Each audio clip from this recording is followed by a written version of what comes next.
एक मासूम से भक्त के प्रेम में भगवान श्री राम स्वयं भाई बनकर आए।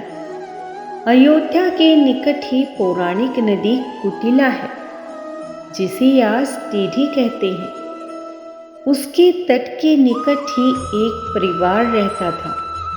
परिवार में 3 ही सदस्य थे, पति, पत्नी और उनकी बेटी सरस्वती। वो लोग हर रोज भगवान श्री राम जी के मंदिर में दर्शन करने के लिए अयोध्या आते थे। सरस्वती जी का कोई सगा भाई नहीं था, केवल एक मौसीरा भाई ही था। वह जब भी श्री रघुनाथ जी का दर्शन करने के लिए आती, उसके मन में यही भाव आता कि श्री राम मेरे अपने भाई हैं। उसकी आयु उस समय मात्र 2 वर्ष की थी। रक्षाबंधन से कुछ समय पूर्व उसने भगवान श्री राम से कहा कि मैं आपको राखी बांधने के लिए आऊंगी। उसने सुंदर सी राखी बनाई और रक्षाबंधन के दिन मंदिर लेकर आ गई। पुजारी जी से कहा कि हमने भैया के लिए राखी बनाई है। पुजारी जी ने छोटी सी सरस्वती को गोद में उठा लिया और उससे कहा कि मैं तुम्हें राखी सहित भगवान श्री राम को स्पर्श कर देता हूँ और राखी मैं बांध दूंगा। पुजारी जी ने राखी बांध दी और उसको प्रसाद दिया। अब हर वर्ष राखी बांधने का उसका यह नियम बन गया। समय के साथ वह बड़ी हो गई और उसका विवाह निश्चित हो गया। वह पत्रिका लेकर मंदिर में आई और कहा कि मेरा विवाह निश्चित हो गया है। मैं आपको न्योता देने आई हूँ। चारों भाइयों को विवाह में आना है। पुजारी जी को वह पत्रिका देकर कहा कि मैंने चारों भाइयों से कह दिया है और आप भी ये पत्रिका प्रभु श्री राम के पास रख दो और आप भी कह दो कि चारों भाइयों को विवाह में आना ही है। ऐसा कहकर सरस्वती चली गई। विवाह का दिन आया। अवध में एक रस्म होती है कि विवाह के बाद भाई आकर उसको चादर उड़ाता है और कुछ भेंट में वस्तुएं देता है। उसकी मौसी ने अपने लड़के को कुछ सामान और 21 रुपये दिए और मंडप में पहुंचने को कहकर वह चली गई।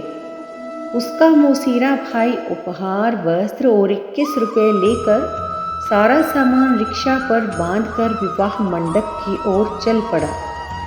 रास्ते में ही रिक्शा उलट गया और वह गिर गया। थोड़ी सी चोट आई। लोगों ने उसे दवाखाने ले जाकर मरहम पट्टी कराई। यहाँ सरस्वती घूंघट से बार बार मंडप के दरवाजे पर देख रही थी और सोच रही थी कि श्री राम अभी तक क्यों नहीं आए। उसको पूरा विश्वास था कि चारों भाई आएंगे। माँ से भी कह दिया कि ध्यान रखना, अयोध्या जी से मेरे भाई आएंगे। माँ ने उसको भोला भाला समझकर हंस दिया। जब बहुत देर हो गई तब व्याकुल होकर वह दरवाजे पर जाकर रोने लगी।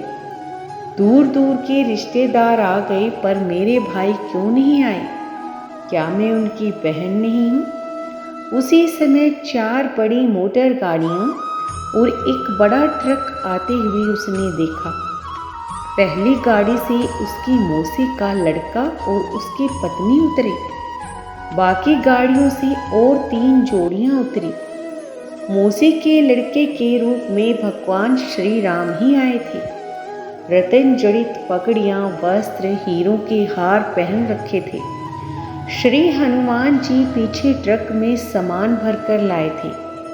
हनुमान जी पहलवान के रूप में आए थे। उन्होंने ट्रक से सारा सामान उतारना शुरू किया। स्वर्ण, चांदी, पीतल, तांबे के बहुत से बर्तन, बिस्तर, सोफे, ओढ़ने बिछाने के वस्त्र, साड़ियाँ, अलमारियाँ, कान, नाक, गले, कमर, हाथ पैर के आभूषण, सारे आभूषण एक से एक महंगे और हीरे रतन जड़े हुए थे। मौसी देखकर आश्चर्य में पड़ गई कि इतना कीमती सामान मेरा लड़का कहाँ से लेकर आया। चारों का तेज और सुंदरता देखकर सरस्वती समझ गई कि ये मेरे चारों भाई हैं। सरस्वती जी के आनंद का ठिकाना ना रहा। उसने रोना बंद कर दिया। प्रभु श्री राम ने इशारे से कहा कि किसी को भी अभी भेद नहीं बताना, गुप्त ही रखना। इनका रूप इतना मनोहर था कि सब उन्हें देखते ही रह गए। कोई पूछ न पाया कि यह गाड़ियाँ कैसी आईं और ये 3 लोग कौन हैं। लोग हैरान होकर देख रहे थे कि अभी तक रो रही सरस्वती अब इतना हंस रही है और आनंद में नाच रही है। किसी को कुछ भी समझ में नहीं आ रहा था। जब तक उसकी विदाई नहीं हुई तब तक चारों भाई उसके साथ ही रहे। सभी गले मिले और आशीर्वाद दिया। सरस्वती ने कहा कि जैसे आज शादी में सब संभाल लिया, वैसे ही जीवन भर मुझे संभालना। जब वह गाड़ी में बैठकर पति के साथ जाने लगी तो चारों भाई अंतर्ध्यान हो गए। उसी समय उसका असली मौसेरा भाई भी आ गया। वह किसी तरह लंगड़ाते हुए पट्टी लगाए हुए वहां आया था। उसने वस्त्र ओढ़ाया और 21 रुपये दिए। मौसी ने पूछा कि अभी तो तू बड़े कीमती वस्त्र पहने गाड़ी और ट्रक लेकर आया था, ये पट्टी कैसे बन गई और कपड़े कैसे फट गए। उसको तो कुछ भी समझ में नहीं आया।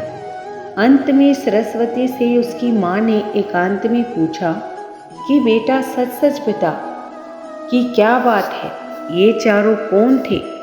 तब उसने कहा कि माँ, मैंने आपसे कहा था कि ध्यान रखना मेरे भाई अयोध्या से आएंगे। माँ समझ गई कि यही वो 4 भाई हैं। वो श्री रघुनाथ जी और अन्य 3 भाई हैं। माँ जान गई कि अयोध्या नाथ श्री राम ही अपनी बहन के प्रेम में बंधकर आए हैं और अपनी बहन को इतने उपहार, आभूषण और वस्तु दे गए हैं कि जो नगर के बड़े बड़े सेठ और नवाबों के पास भी नहीं है। अगर आपको स्टोरी पसंद आई हो तो प्लीज़ वीडियो को लाइक शेयर करें और अगली स्टोरी के लिए चैनल को सब्सक्राइब कर लें।